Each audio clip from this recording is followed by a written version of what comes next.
Bonjour à toutes et à tous, on va commencer tranquillement ce week-end en lisant la presse quotidienne régionale française. La Ligue 1 était de retour au stade Saint-Symphorien de Metz hier soir. Un match de prestige en plus puisque les Grenats ont affronté l'Olympique de Marseille. Et comme l'écrit le Républicain Lorrain ce matin, malgré ses limites, le FC Metz a obtenu un point courageux à 10 contre 11 contre l'OM au terme d'un match très spectaculaire qui s'est terminé sur le score de 2 buts partout. Les Messins ont même mené au score grâce à Mikotadze, mais Vitinha a su trouver le cadre à 8 minutes de la fin pour égaliser. Ce résultat inquiète les journalistes de La Provence. On peut lire dans le journal sudiste que les Olympiens se sabordent encore 3 jours après avoir été éliminés par le Panathinaikos, où là encore, la victoire tendait les bras aux Marseillais. Pour résumer tout ça, l'équipe estime que l'OM est tout simplement encore fragile. Il a fallu 30 minutes dans ces rencontres pour voir l'OM flancher. Marcelino va devoir vite rebooster ses hommes, mais on peut retenir un point positif, Vitinha est bien parti pour enchaîner les buts. Mais ce qui est le plus attendu en Ligue 1, c'est le retour de Kylian Mbappé. De retour dans le groupe, il devrait être aligné ce soir dans le 11 de Luis Enrique avec Ousmane Dembélé. Pour la dépêche du midi, son retour change complètement la dimension de cette rencontre au stadium. Les médias du monde et surtout madrilènes vont scruter avec attention chacun de ses gestes. Il revient, titre le Parisien, tout en rappelant que KM7 n'a toujours pas prolongé son contrat avec le PSG. C'est donc pour l'instant le vainqueur du bras de fer. Impossible de dire si les tensions se sont apaisées. Dans son édition du jour, l'équipe apporte de nouvelles révélations explosives au sujet du clash Mbappé-Nasser Al-Khelaifi. Au cours d'un échange tendu le 8 août, le président du PSG aurait déclaré à Mbappé « Tu ne rejoueras pas, on ne cédera pas ». En réponse, Mbappé aurait alors rétorqué « Tu vas voir, mais je vais voir quoi ? Tu seras le seul président à ne pas me faire jouer ». De quoi confirmer l'ambiance délétère régnant entre les deux hommes, une réunion qui aura cependant eu le mérite de libérer quelques frustrations et de, semble-t-il, déboucher sur une relation un poil plus sereine. On aura peut-être le droit à un nouvel épisode de cette saga allaitante ce soir au Stadium de Toulouse. On va parler un peu plus mercato maintenant, on a le droit à quelques informations surprenantes dans les colonnes du journal turc Photomatch ce samedi. En effet, 2 stars de l'équipe de France pourraient faire leur valise à Istanbul. Le Fenerbahçe serait sur le point de faire un sacré coup double. Tout d'abord, les Canaries sont fortement intéressés par la situation d'Hugo Lloris.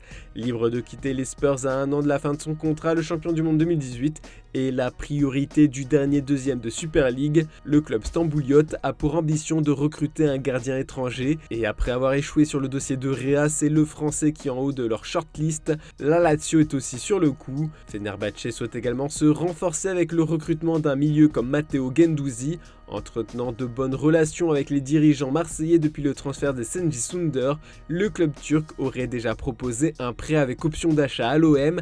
En plus, comme l'a rapporté l'équipe plus tôt dans la semaine, le milieu tricolore est plus que jamais sur le départ. L'Inter, la Lazio et Galatasaray sont aussi séduits par la situation du joueur de 24 ans. Et petit exclu foot mercato pour bien conclure ce chapitre Ligue 1, selon nos dernières informations, un accord définitif a été trouvé entre les différentes parties pour le transfert d'Eli Wahi au RC Lens. Du côté de la presse espagnole, c'est le FC Barcelone qui fait les gros titres ce samedi, enfin surtout Joao Cancelo. D'après Sport, le Barça a proposé un prêt avec option d'achat de 30 millions d'euros au Bayern Munich pour le Portugais, qui est très chaud à l'idée de rejoindre la Catalogne. Les 48 prochaines heures sont déterminantes quant à la signature du joueur de 29 ans. Cette offre finale devrait être acceptée sans problème par les dirigeants munichois. En attendant, Xavi fait face à un autre problème analysé par Mundo Deportivo, l'absence de Rafinha pour les 2 prochains matchs de championnat contre Cadiz et Villarreal. Sa suspension est un revers majeur pour le coach Blaugrana qui voit le Brésilien comme le titulaire presque indiscutable sur l'aile droite après le départ d'Ousmane Dembélé au Paris Saint-Germain.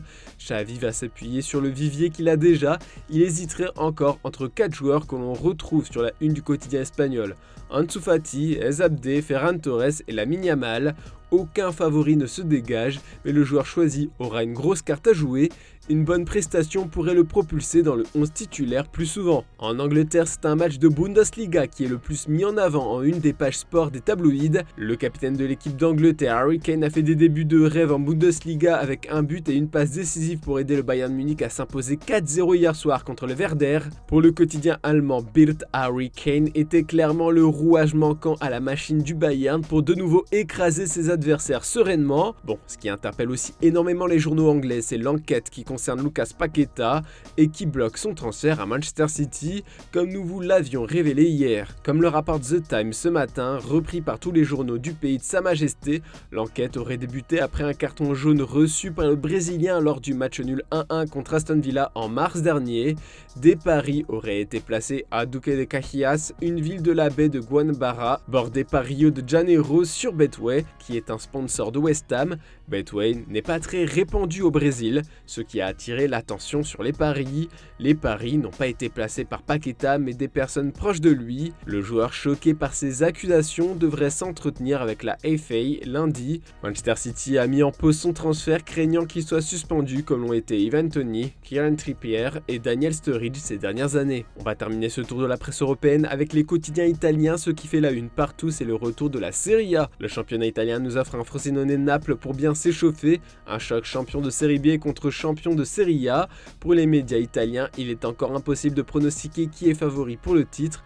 Avec Rudy Garcia et de nombreux changements dans l'effectif, Naples peut encore y croire, mais attention, comme l'écrit le journal, tous les clubs italiens partent à la chasse du champion cette année. Et le premier club à vouloir déjà tenir tête aux Azzurri, c'est l'Inter qui va affronter Monza ce soir. Pour illustrer et célébrer le retour de la Serie A, la Gazzetta dello Sport a fait porter tous les maillots de la saison à des jeunes supporters.